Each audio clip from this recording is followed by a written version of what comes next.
Bonjour et bienvenue sur la chaîne du chasseur d'étoiles de midi, chaîne de réflexion et d'humour sur les 12 coups de midi. Donc aujourd'hui c'est la Saint-Nicolas, donc il y avait un mec qui était déguisé.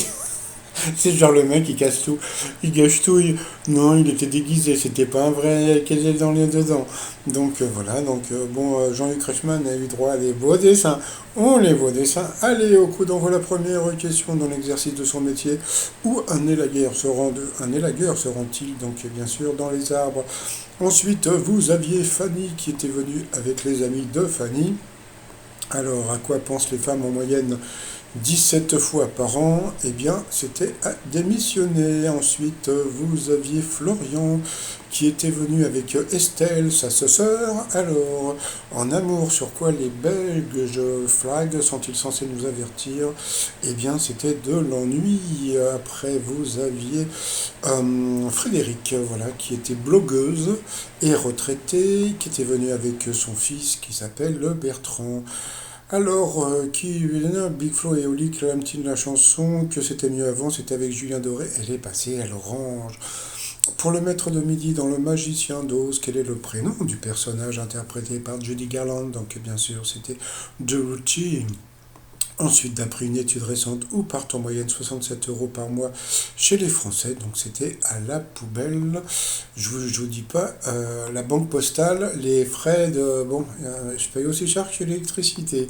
Selon les souvenirs de Kate Moss, d'où Johnny Depp avait-il sorti le premier collier de diamants qu'il lui avait offert? Eh bien, c'était de l'arrêt des fesses. Quelle jolie question. Qu'est-ce que le Hongrois Ladislau José Bilot a inventé en regardant ses enfants jouer? Eh bien, c'était le stylo à billes. Alors, au moins, là, aujourd'hui, on a appris un truc. On a toujours cru que c'était le baron Bic qui avait inventé le stylo. Eh bien, pas du tout. C'est-à-dire que c'est un Hongrois qui a, qui a créé le stylo bille et le baron, après, l'a racheté. Donc, on voyait, bon, il n'y a rien de français dans le stylo Bic, c'était hongrois. Donc, sur cette question, elle est passée au rouge. Qui dit rouge dit duel. Elle a pris le garçon en duel qui est tombé sur une question assez simple. Où se pratique le kitesurf? Donc bien sûr c'était sur l'eau et il était content d'avoir donné la bonne réponse, surtout qu'elle était très simple. Ensuite, eh bien, Florian, Stéphane et Farley se sont retrouvés pour le Q par Q. Alors, quelle femme a animé une émission de jeu à la télé française? La mauvaise réponse, eh bien c'était, je sais même plus son nom, c'était Maïtena Birabent. Ensuite, qui est l'interprète d'un tube dont le titre commence par l'adjectif possessif ma? Eh bien, la mauvaise réponse, eh bien, c'était, je ne sais plus, c'était Angèle. Voilà, il n'y avait pas de chanson Angèle. Donc, sur cette question, il est passé au rouge. Qui dit rouge dit duel. Il a pris la Fifi en duel, la Fanny en duel, qui est tombée sur une question qui était assez simple. Qui présentait le journal télévisé sur Antenne 2? Donc, bon, à votre avis, qu'est-ce qu'elle a dit?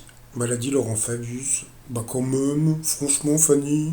De toute façon, c'était une évidence. Fabius, et Sarkozy et Bayrou, c'est des hommes politiques. Même si Noël Mamère a été un homme politique, on sait très bien qu'il était journaliste avant. Et puis Laurent Fabius, je crois qu'il avait joué dans un jeu.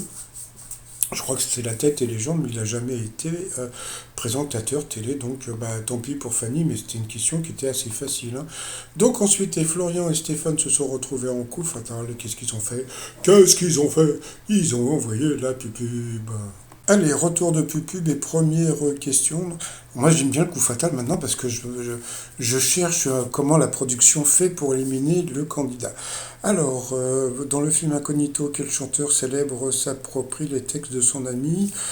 Je crois que c'était Benabar, c'est assez connu, mais il n'a pas trouvé le maître de midi. Ensuite, où vit la population helvétique? Donc, ils vivent dans l'éthique. Donc, bien sûr, c'était les Suisses. Vous voyez, dès qu'ils ne trouvent pas, il lui mettent une question facile. Pour le candidat dans les années 80, quel humoriste avait le cancer du bras droit dans un de ses sketchs? Bon, il faut savoir que Florian, il a quel âge? Il a une petite vingtaine d'années, donc c'était Coluche. D'où veux-tu qu'il connaisse ce sketch? Donc ça commençait mal pour le candidat. Ensuite, quelle série pourrons-nous traduire en français par Jeu de Trône? Donc bien sûr, Game of Thrones. Pour le maître de midi, dans quel film les T-Birds affronte-t-il les scorpions sous le regard des Pink Lady? Donc bien sûr, c'était dans Grise. À ce moment-là, Jean-Luc Reichmann. Ah, qu'est-ce que vous êtes fort! Bah oui, tu m'étonnes. Bon, je préfère rien dire. Ensuite, dans quelle ville de province grandit Eugénie Grandet? Voilà, voilà la question qui, normalement, aurait dû faire fléchir le candidat. Donc, c'était à Saumur. Comment veux-tu pourquoi il n'a pas eu cette question, ça le met de midi 1, parce que c'est aléatoire. Alors ensuite, il n'a pas trouvé donc c'est à Saumur, hein. Quel membre de la famille trouve-t-on en enlevant une lettre au mot cousin, coussin, donc c'était cousin. Pour le maître de midi, de quel personnage de BD Rastopopoulos était-il un ennemi? Donc c'était dans Tintin, facile. Pour le candidat, quel projectile est aussi le nom de la maison de disques fondée par Claude François? Ben voilà, encore une question des années 70 pour le candidat qui est né dans les années 2000. Donc c'était les disques flèches. Voilà, donc bon, je préfère rien dire. Toujours pour lui, quand on accuse une personne, que lui jette-t-on la pierre? Donc voilà. C'est-à-dire, vous voyez, donc, quand il y avait des questions, on va dire, normales, il répondait bien, mais dès qu'il y avait une question des années 80, donc bon, passons. Ensuite, pour le maître de midi, de quel département un bucco-ronadien est-il originaire? Donc, Bouche, donc de toute façon, département qui commence par Bouche avec les Bouches du Rhône. Hein. Voilà. Sinon, il y a les Bouches d'égout, mais c'est pas un département. Ensuite, sur quel moyen de transport peut-on trouver Bossoir et Dunette? Ça, c'était pour le candidat encore. Comme on peut voir, hein. Après, non, mais moi, ça me fait rire. C'est parce que bon, je me rends compte, mais je vous jure qu'avant, quand j'avais ma chaîne, je pensais que les questions étaient vraiment aléatoires. Et là, je me rends compte que le candidat a des questions beaucoup plus difficiles. Hein. Sur quel moyen de transport peut-on trouver Bossoir et Dunette? C'était sur un bateau, donc si tu fais pas de bateau. Quel condiment vert ressemblait à la moutarde mange-t-on avec les sushis? Donc il a trouvé le candidat, c'était les wasabi. Oui, donc il était pas con comme candidat, mais bon, dès qu'on voulait le piéger, on lui mettait des questions des années 40. Pour le maître de midi, quel prénom est commun aux réalisateurs Chéreau et Lecomte? Donc c'était... ça coûte vraiment? Bah oui, parce que ça coûte vraiment Chéreau.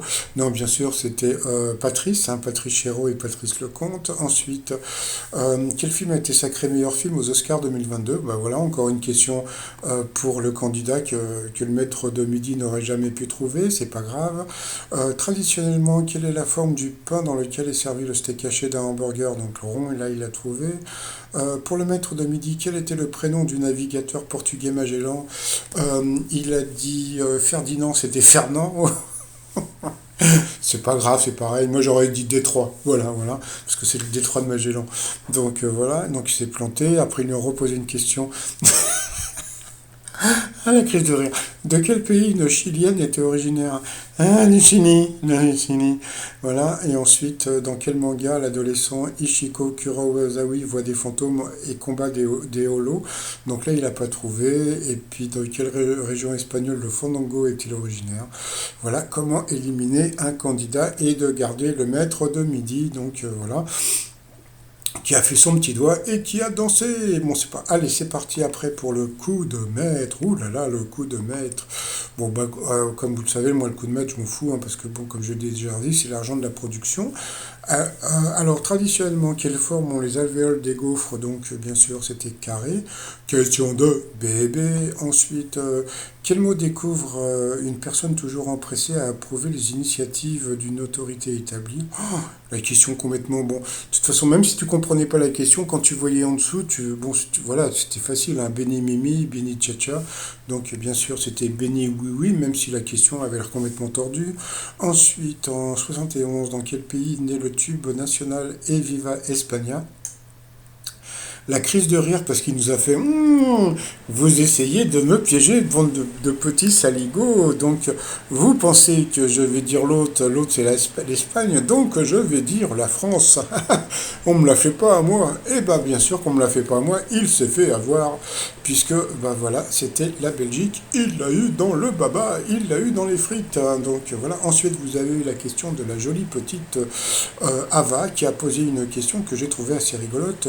Dans quel boxe française porte le nom d'une chaussure. Donc bon, c'était assez facile. Donc c'était bien sûr la savate. Voilà. Donc bon, je sais pas, j'ai perdu la question, mais voilà. Donc la bonne réponse était la savate. Mais après, il y avait les tongs. Et je me suis dit, tiens, ça peut être rigolo de créer une bagarre qui s'appelle les tongs. Voilà. Puis à la fin, bon, question facile, quelle est la principale ville desservie par l'aéroport de Saint-Exupéry? Donc bien sûr, c'était Lyon, il a gagné 1000 balles et il a fait de la gueule. Donc voilà, comme d'habitude. Ensuite, par rapport à l'étoile mystérieuse, eh bien qu'est-ce qu'on voit? On voit une amphore. Alors une amphore, oh là là, plus tous les éléments. Moi j'étais parti sur un joueur de foot. Alors est-ce qu'une amphore ça a un rapport avec la Grèce? Ou est-ce que ça a un rapport avec toujours le foot, hein, comme j'avais dit, parce que j'ai vu aussi que Benzema, la mère de Benzema faisait des ménages. Alors Benzema plus les coupes, plus alors bon, Benzema avec comment dire le symbole homosexuel, ça je le vois pas trop. Et puis l'amphore, je vois pas du tout ce que l'amphore c'est quoi? C'est plutôt l'amphore, ça fait plus penser à la Grèce ou un truc dans ce style-là, quoi. Mais bon, donc je sais pas, on verra. Donc bon, on va dire le jour de foot comme j'avais dit hier. Pour finir, le t-shirt voilà que j'ai depuis très longtemps, c'est le t-shirt à note de Giroud. No comment, voilà sur le site trosmignon.com. Et comme dirait l'autre, c'est tout pour moi. Je vous souhaite une bonne journée et je vous dis à demain. Portez-vous bien et surtout portez-vous et couvrez-vous parce que je me les gèle grave. Bye bye.